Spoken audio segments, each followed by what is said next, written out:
अस्सलाम वालेकुम जी। मेरा नाम फातिमा चट्टा है और मेरे साथ मौजूद हैं फाउंडर सीईओ क्लब और सीईओ मैगजीन के इजाज़ निसार साहब। अस्सलाम वालेकुम सर, कैसे हैं? वालेकुम अस्सलाम। और इस वक्त जिस अम्ब्रेला के नीचे हम लोग गपशप करेंगे उसका नाम है गपशप थेरेपी।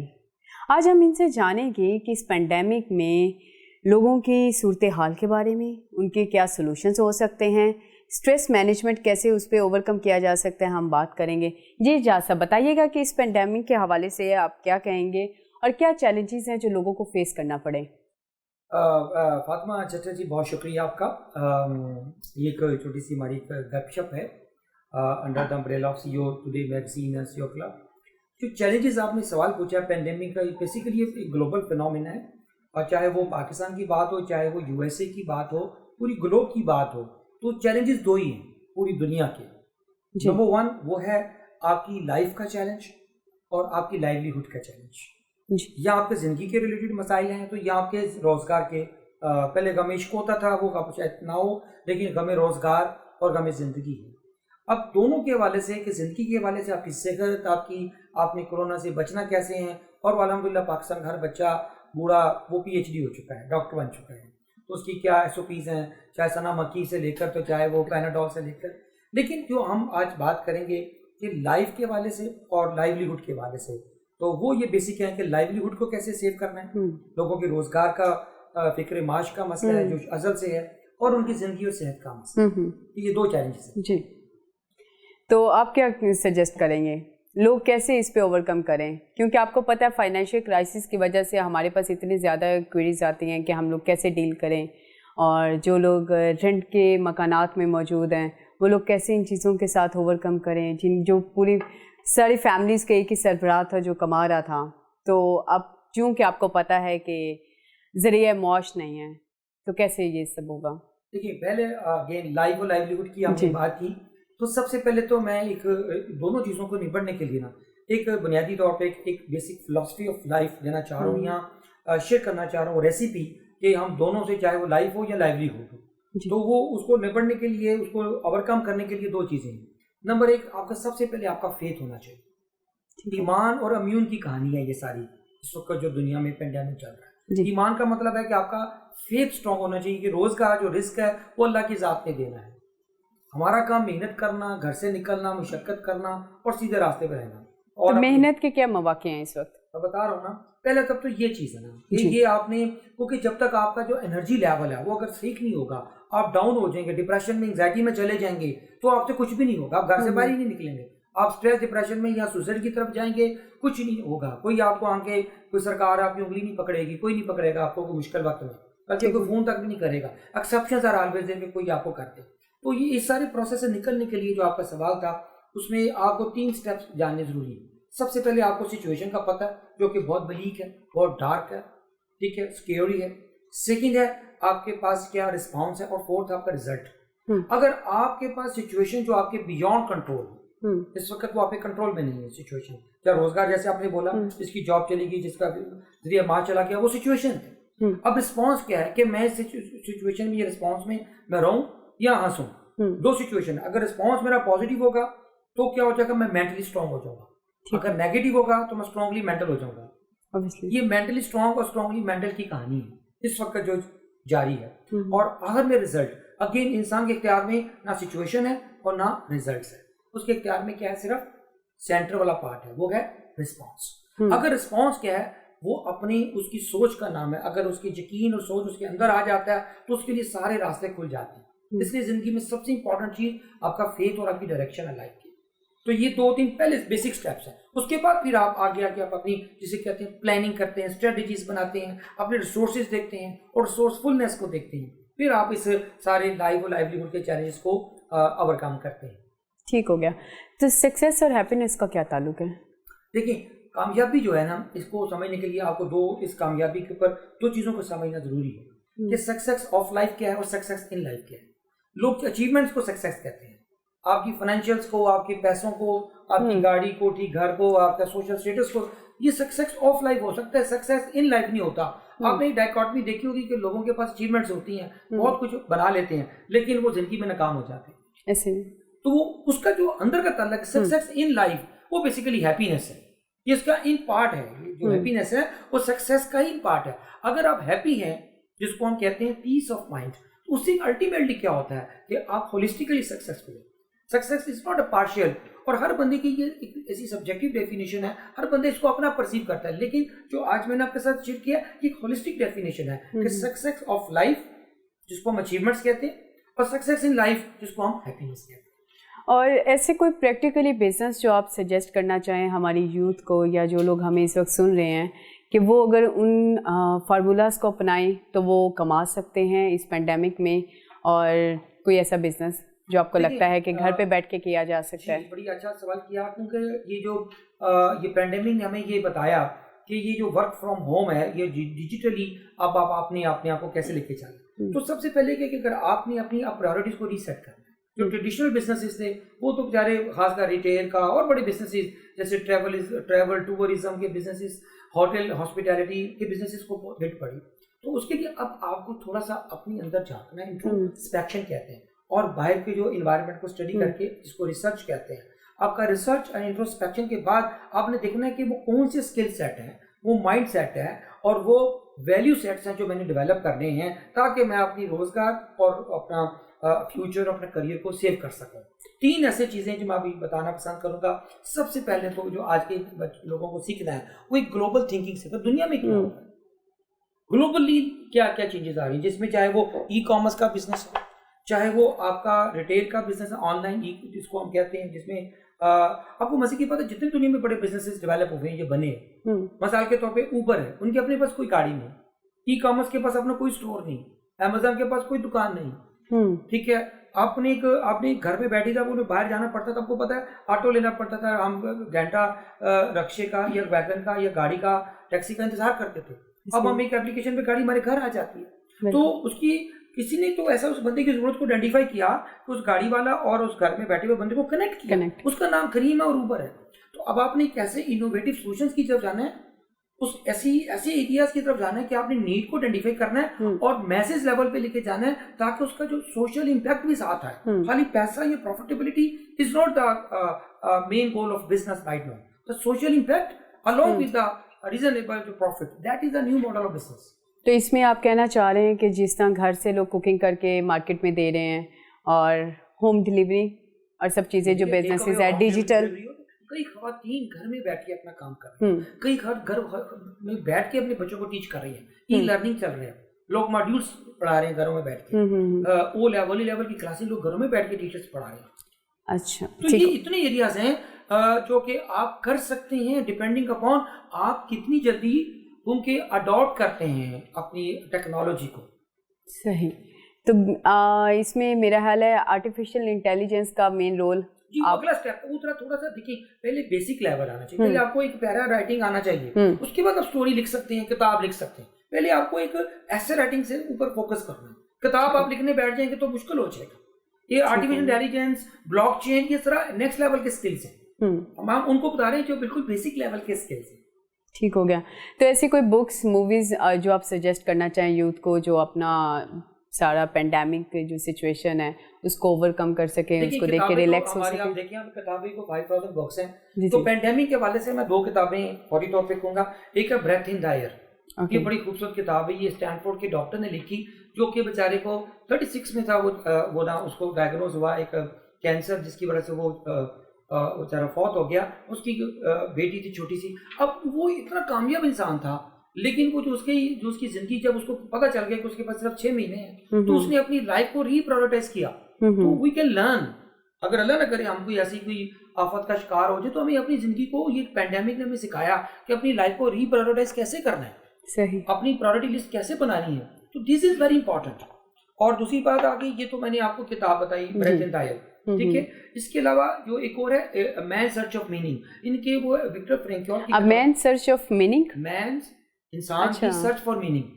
ओके, ये किताब है कि वो कैसे नाजी कैंप्स में था, कैसे उसने जिंदगी के मायने डिस्कवर किए, और उसके बाद उसने मिलियंस ऑफ लोगों को अपनी किताब से, उसको उनके डिप्रेशन से उनको रिहेबिलिटेट किया, और उनको बताया कि जिंदगी में सबसे इंपॉर्टेंट चीज होती है आपका पर्पस ऑफ लाइफ। अगर आप अपना जब वो अपनी वो कहता है मैं कंसंट्रेशन कैंप में अपना रीडिस्कवर कर सकता हूँ, तो हम भी अपने क्वारंटाइन में बैठ के अपनी पर्पस ऑफ लाइफ को रीडिस्कवर कर सकते हैं और कनेक्ट कर सकते हैं लाइफ के अंदर की मीनिंग्स हो। आज लोग लोनलीनेस का शिकार हैं, स्ट्रेस का शिकार हैं, डिप्रेशन में चले गए। क्यों? कि people don't have the meanings, people don't have the purpose जो उनको मोटिवेट कर सके। हम एक्सटर्नल फैक्टर देखते हैं जो कि नेगेटिव है हर तरफ से। असल में वो इनर आपका जो मीनिंग्स है वो डिफाइन करेगा आपकी हैप्पीनेस को और आपकी डायरेक्शन को। ठीक हो गया। और कोई मूवी मैंने बताया था बकेट लिस्ट, ये one of the best movie मैंने देखी। मैं बताता हूँ कि उसमें कैसे बहुत एक अमीर होता है, एक मैकेनिक होता है, दोनों बीमार हो जाते हैं, दोनों को हॉस्पिटलाइज कर दिया जाता है। दोनों को डॉक्टर बताते हैं कि आपके पास 6 महीने रह गए जिंदगी के, इसके बाद might be you will die. अब वो दोनों क्या करते हैं, अपनी एक जो मैकेनिक होता है वो उसकी अपनी लाइफ की रीप्रायोरिटाइज करता है, अपनी जिंदगी की चीजों को विश लिस्ट बनाता है, उसको बकेट लिस्ट कहते हैं। वो उसका जो अमीर दोस्त होता है उसको देख लेता है, वो कहता है यार चलो छोड़ो, हम हॉस्पिटल से वो भाग जाते हैं और अपनी वो जो अगले 6 महीने ना उन चीजों को पूरा करते हैं जो उनकी विश लिस्ट होती है, और वो अपनी लाइफ को एंजॉय करते हैं। जिंदगी में ये लोगों को फातिमा जी, लोगों को पैसा कमाने का फन तो आता है, लाइफ को एंजॉय करने का फन नहीं आता।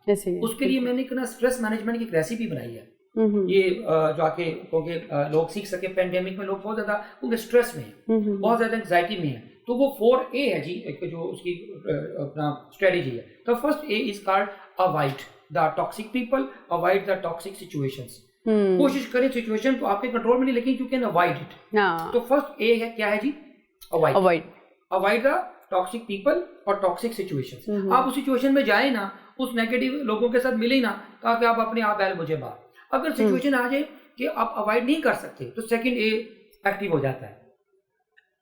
सही। वो क्या है? वो है अल्टर द सिचुएशन। अगर आप अवॉइड नहीं कर सकते तो सिचुएशन को अल्टर चेंज कर दें। ठीक है जी। और अगर आपके पास चेंज करने की भी एबिलिटी नहीं है कि आप ना अवॉइड कर सकते हैं फर्स्ट A में, सेकंड A अल्टर भी नहीं कर सकते, वो भी आपके बियॉन्ड कंट्रोल है, तो फिर आप क्या कर सकते हैं? थर्ड पे आ जाए, अडेप्ट टू द सिचुएशन। तो सिचुएशन के साथ अडेप्ट, डिनाइल से निकल आए, क्योंकि डिनाइल आपको मारता रहेगा। हम आंखें बंद करके जिंदगी नहीं गुजार सकते जी, ज्यादा स्ट्रेस में जाएंगे, ज्यादा लोनलीनेस में जाएंगे। तो थर्ड बोला क्या मैंने जी? A adapt to the situation, B realistic. और लास्ट में जब आप अडेप्ट करते हैं तो फिर फोर्थ A एक्टिव हो जाता है, वो है एक्सेप्ट द सिचुएशन। अगर आप एक्सेप्ट नहीं करेंगे तो यकीन जाने कोरोना या लाइवलीहुड आपको जरूर पेंडी लगाएगा। तो आप इसको एक्सेप्ट करना सीखें, रियलिटी के साथ सीखें, डिनाइल में न रहें, आंखों में आंखें डाल के देखें। तो फियर जो होगा वो आपका जो इस वक्त रियल जो रियलिटी है वो पैनिक है। जो लोगों में 80% जो हॉस्पिटल्स में केस जा रहे हैं वो पैनिक के हैं। बिल्कुल। उसको ओवरकम करने के लिए ये 4A स्ट्रेटेजी है। तो ऐसे कोई पॉजिटिव चेंजेस जो आपकी लाइफ में आपको खुद को फील हुए हैं पेंडेमिक में? क्योंकि हम लोग चलते जा रहे थे एक फ्लो में, और हमें नहीं था अंदाज़ा, और अल्लाह ताला ने एकदम ज़िंदगी जो है वो सबको पॉज कर दिया, एकदम रोक दिया। हम जिस भी फ्लो में थे, उठते थे, बिजनेस शुरू हो जाते थे, काम शुरू हो जाते थे, प्रोग्रामिंग स्टार्ट, जो भी हमारा ज़िंदगी का एक फ्लो था वो सब स्टॉप हो गया। हमारी ज़िंदगी में एक मिशन था, कपड़े जूते लेना, हर वक्त शॉपिंग करना, आज वो सब कुछ स्टॉप है। तो आपकी लाइफ में ऐसे क्या पॉजिटिव चेंजेस आए हैं जो आपको लगा कि यार मैंने इस पे टाइम क्यों वेस्ट किया, मैं ऐसे भी कर सकता था? मेरे अंदर यकीन जाने नंबर 1 सबसे पहले यकीन जाने आपको शायद इल्म होगा कि most of the time I used to travel. कभी मैं कराची, कभी लंदन, कभी स्विट्जरलैंड, कभी फलां, कभी कंट्रीब्यूट कर रहा हूँ, कभी इवेंट्स कर रहा हूँ, कभी। तो उससे क्या हुआ कि कम से कम वो मेरा सारा स्क्वीज हो गया ट्रैवल में। जैसे जब वो लॉकडाउन हुआ सब जगहों पे, तो मैंने वो ज्यादातर टाइम जो था ना वो अपनी फैमिली के साथ गुजारा, जो कि मेरा बहुत बड़ी विश थी। एक बहुत बड़ा वो मी टाइम नहीं मिलता था। First family time, second me time. तो अपनी किताबें पढ़नी शुरू कर दी मैंने। कम से कम कुछ 100 से ज्यादा किताबें पेंडेमिक में रीड की, उनकी समरीज पढ़ी, कुछ पूरी किताबें पढ़ी। फिर मैंने 100 से ज्यादा मूवीज देखी जो कि मोटिवेशनल, लीडरशिप के वाले से, मैनेजमेंट के वाले से। तो ये मुझे टाइम मिला। फोर्थ जो मैंने किया वो एक्सरसाइज था। वो एक्सरसाइज मैंने कितनी अर्से से मेरी अपनी एक पर्सनल एक प्रायोरिटी के मैं वॉक करूँ, एक्सरसाइज करूँ, वर्कआउट करूँ। तो मेरे ख्याल है कोई ऐसा दिन नहीं 4 पिछले महीनों में कोई दिन भी जो मैंने एक्सरसाइज ना की हो, जिसकी वजह से एक नया एनर्जी लेवल, एक नई अंदर से खुशी, एक आपको एहसास हुआ कि pandemic is a blessing inside basically. हाँ, इसमें कोई शक नहीं है। और फिर कई चेहरे पहचाने जाते हैं, कई दोस्त पहचाने जाते हैं कि कौन अपना है कौन गैर है। बिल्कुल ऐसे ही क्राइसिस में पता चलता है। ये आपने कभी गौर किया कि ये अभी हम एक चाय पी रहे हैं तो ये एक टी बैग है, अपनी जिंदगी में देखा होगा कि टी बैग जो होता है ना जी, हम समझते हैं कि जो पानी के अंदर डालने से चाय बन जाती है या इसका रंग निकल आता है। मैं तो नहीं, जब तक ये पानी गर्म नहीं होगा रंग नहीं निकलेगा। तो क्राइसिस में इंसान का पता चलता है कि कौन अपने और कौन बेगाना है, कौन बेगाना है। और क्राइसिस में इंसान बनते हैं। आपने देखा कोयला में और डायमंड में क्या फर्क होता है फातिमा? वो पॉलिश होता है, नहीं डायमंड नहीं। इसकी वजह ये होती है कि दोनों में फर्क कोई नहीं होता। अच्छा। दोनों C6 हैं। अगर आप साइंस की उनके में तो कार्बन की फॉर्म है, फॉर्मूला सेम है। इकबाल ने अपनी पोई में बाले जबरील में कहा कि अलमास जैसे मुहैरा कहते हैं और कोयले की आपस में मुकालमा है। इकबाल की पोई में इसके ऊपर जब जो कार्बन है, जो कोयला पूछता है हीरे से कि तुम दोनों हम सगे बहन भाई हैं, तुम दोनों में हमारे में कोई फर्क नहीं, क्योंकि दोनों के सगे हैं। C6 हमारा केमिकल स्ट्रक्चर एक है। लेकिन क्या वजह दुनिया तुम्हारी इज्जत करती है और मुझे ठोकरों में रखती है? तो फिर उसके बाद हीरे ने कहा, देखो मैं हसीन लोगों के पास रहता हूँ, उनके गले का हार होता हूँ, मेरी लोग जंगें लड़ते हैं, मेरे लिए लोग कुर्बानियां करते हैं, लेकिन फर्क एक है, तुम सगे मेरे भाई हो, सगे मेरे माँ बाप की औलाद हो, लेकिन फर्क ये है कि मैंने पहाड़ों का करोड़ों साल तक वजन सहा, तुमने वजन नहीं सहा। उस वजन सहने से मेरे अंदर सख्ती पैदा होगी। दुनिया सख्ती की कदर करती है और तुम नरम रह गए, इसलिए तुम्हें ठोकरों में रखा जाता है। सही। ये जो प्रेशर और टाइम, ये कहानी है जिंदगी में, किसने कितना प्रेशर कितने वक्त तक सहा, वो हीरा बन गया। सही है। और आपको पता है एक और पोइम में इकबाल ने कहा, एक छोटा सा जब परिंदा प्यास लगी होती है, जब आता है अपना बाग में आता है तो आके ना उसको प्यास लगी होती है, वो एक हीरो को ना अपना पानी का कतरे को पीने लगता है ना, चोंच मारता उसकी चोंच टूट जाती है। असल में पानी का जो ड्रॉप्स और हीरे का ड्रॉप में कोई फर्क नहीं होता, दूर से एक ही जैसे लगते हैं, चमक रहे होते हैं। ऐसे ही है। ठीक है। तो वो जब उसको ना इकबाल ने एक ऐसा सिंपल मेटाफर्स यूज किया कि अरे भाई देख, अपनी खुदी को पानी के कतरे की तरह बनाएगा नरम, तो कोई भी आके तुझे पी के चला जाएगा। अगर तू हीरा होगा तो तेरे से टोक चोंच मार के उड़ जाएंगे, तो तुझे कुछ नहीं होगा, अगले की चोंच उड़ जाएगी। तो हीरा बन। खूबसूरत, क्या खूबसूरत बात की है। अच्छा एजाज साहब, मेरा आपसे आखिरी सवाल ये है कि आपने जिक्र किया था मेरा कारोबार, तो मेरा कारोबार क्या है, इसको ज़रा एक्सप्लेन कीजिएगा। बड़ा अच्छा क्वेश्चन है ये। मेरा कारोबार बेसिकली मैनेजमेंट हाउस का एक ब्रेन चाइल्ड है, जिसके अंदर जिनकी जॉब्स कही हैं। देखो, कोई लोग राशन बांट रहे हैं, कोई लोग पेंडेमिक में CSR कर रहे हैं, कोई कपड़े बांट रहे हैं, कोई कुछ कर रहे हैं। लेकिन फातिमा सच्ची बात है, कहते हैं किसी को एक वक्त तो आप खाना खिला सकते हैं फिश देकर, लेकिन जिंदगी भर आप उसको ना अगर खाना खिलाना चाहते हैं तो आप उसको फिश पकड़ना सिखा दें। ऐसे ही कंसेप्ट ये है कि जो सुबह बेरोजगार हो गए, जो जिनके बिजनेस स्ट्रगल कर रहे हैं, बिजनेस खत्म हो गए, हमने पूरा एक MBA का IBA का प्रोग्राम हम स्ट्रक्चर्ड, हमने 4 वीक्स का हमने प्रोग्राम स्टार्ट किया और ये कॉम्प्लीमेंट्री है विदाउट एनी चार्जेस, जो कि इसकी एक्चुअल वर्थ 100,000 रुपीज थी। इस वक्त हम ये लोगों को कह रहे हैं कि एक बंदे को अगर हम एंटरप्रेन्योर बनाएंगे, उसको फंडिंग, उसकी मेंटरशिप, उसका पूरा स्टडी, उसका टेस्ट, उसका बिजनेस प्लानिंग, उसके बाद उसकी बिजनेस प्लान की एग्जीक्यूशन हम करके देंगे उसको। हम उसको बच्चों को 4 वीक से हम करा रहे हैं ये सारा प्रोग्राम। 50 से ज्यादा लोग इनरोल हो चुके हैं। हम उनको ट्रेन कर रहे हैं, डेवलप कर रहे हैं, ग्रूम कर रहे हैं, ताकि वो जब अपना काम करेंगे तो एक बच्चा जो अपना एक काम करेगा, चाहे वो रेडी लगाए, चाहे वो बिजनेस SME या माइक्रो बिजनेस शुरू करे, तो वो कम से कम 10 जॉब्स क्रिएट करेगा आने वाले 6 महीनों में। तो मेरा ख्वाब है कि मैं 100 लोगों करूं, कम से कम उससे 1000 जॉब्स क्रिएट हो और 1000 घर चले। माशाल्लाह, that is my concept of. और इसका कॉन्सेप्ट है अपनी दुनिया आप पैदा कर जिंदों में है सिलादम है ज़मीर कुन फका है जिंदगी। ये है जी कॉन्सेप्ट। क्या बात है। इजाज़ साहब, आप वैसे पहले भी एक बहुत ही आम किरदार निभा रहे हैं, आपको पता ही है, एंटरप्रेन्योर आपके पास आते हैं और इतने CEOs को आप साथ लेके चल रहे हैं, ये बहुत बड़ी बात है। मैं जब मैनेजमेंट हाउस में आई थी तो मैं भी हैरान हुई थी, आपने एक अलग दुनिया बनाई हुई है, बहुत खूबसूरत जगह है। मेरा ख्याल है यहाँ सबको आना चाहिए, और पहले तो इस कोर्स के लिए मेरा ख्याल मैं खुद को रजिस्टर करवा के आ जाऊँ। और कॉम्प्लीमेंट्री, लेकिन हमने जो यार्डस्टिक रखी है वो सेलेक्ट करते हैं, बंदा वाकई सीरियस है, क्योंकि ये कोई फ्री समझ कर लोग समझते हैं शायद कोई इसकी वैल्यू नहीं होगी। हम उसकी सीरियसनेस, हम अक्सर फ्री चीजों को जो है ना वो फॉर ग्रांटेड लेते हैं। वाकई बंदा डिजर्विंग है, इसको हम इन करें और एक पूरा 100,000 का प्रोग्राम, और प्लस हर जो एंटरप्रेन्योर बनने जा रहा है, जो फ्यूचर एस्पायरिंग CEO बनेगा, उसके लिए हम पाकिस्तान के best CEOs as a mentor उनको देंगे, वो मेंटोर उनकी मेंटोरिंग करेंगे। क्या बात है, क्या बात है। एजाज साहब, कोई लास्ट मैसेज आप देना चाहें ऑडियंस को? मैं इस हवाले से ये जो पाकिस्तान की पेंडेमिक ग्लोबल लेवल पे जो चल रही है, मैं कहता होता हूँ कि गालिब ने कहा था कि कैद हयात व बंदे गम असल में दोनों एक है, मौत से पहले आदमी गम से निजात पाए। क्यों? गालिब ने एक और खूबसूरत शेर था, आज के हवाले से बहुत जरूरी है, और खासकर नई नस्ल के हवाले से मैं इकबाल को भी कोट करना चाहूँगा, वो बहुत जरूरी है। गालिब का पहले मैं शेर कर देता हूँ कि नगमा हाय गम को भी है दिल गनीमत जानिए, नगमा हाय गम, इनके दिल में दर्द मिले जिंदगी में उसको भी गनीमत जानिए कि बेसदा हो जाएगा ये साजे हस्ती एक दिन, कि जिंदगी खत्म होने वाली चीज है, तो क्यों ना इस दर्द को भी एक नगमा बना के एंजॉय करें।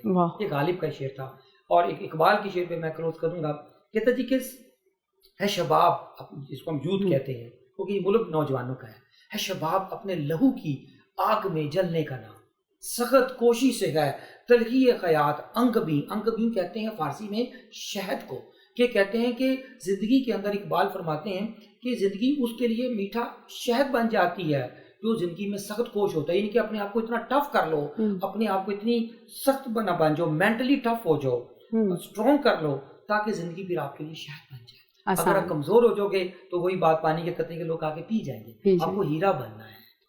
बहुत शुक्रिया एजाज साहब। उम्मीद करती हूँ इस प्रोग्राम से गपशप थेरेपी में आप लोगों ने कुछ सीखा भी होगा, और एजाज साहब ने हमें ज्वाइन किया, बहुत शुक्रिया इनका। इस वक्त हम मैनेजमेंट हाउस में मौजूद थे और इंशाल्लाह ताला हम एक नई मोटिवेशन और नए सीख के साथ आपके साथ हाजिर होंगे। मुझे इजाज़त दीजिएगा। Thank you so much.